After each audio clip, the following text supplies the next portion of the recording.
行政長官梁振英踏入會議廳，多個泛民議員就揸住標語上前要求佢回應遊行市民嘅訴求，同埋落實冇篩選嘅普選。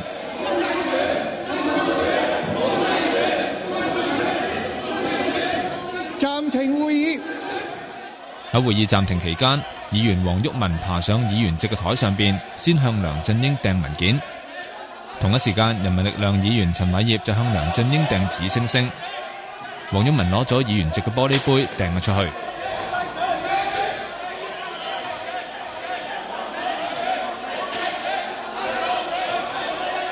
玻璃杯跌咗喺梁振英嘅後邊，碎片散喺地下。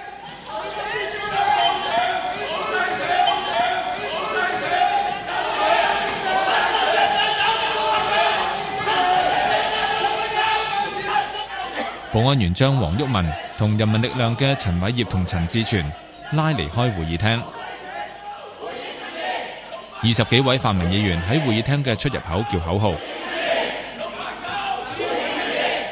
立法會嘅保安員就喺泛民議員前邊築成人牆，之後泛民議員集體離場。我唔記得啦，因為我擒上張台咩都掟啦，大佬。唔記得，有咁咪點啊？有咩問題啊？有議員話可以即係告你哋。潑水係啊，潑水。咁而家擺明係對抗佢㗎啦，咁你睇唔到啊？係咪？佢應該死添啦！呢啲人落地獄啊，叫佢。我有掟咗好多嘢出去，我唔知掟咗啲咩出去啊？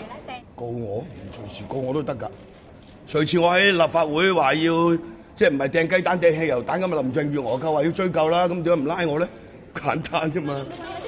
我話俾你哋啲咁嘅心態咧，注定第日全部做奴隸㗎啦，係咪？對抗一個咁嘅極權，你使乜同佢客氣啫？係咪？我就算有掟咁又如何啊 ？OK？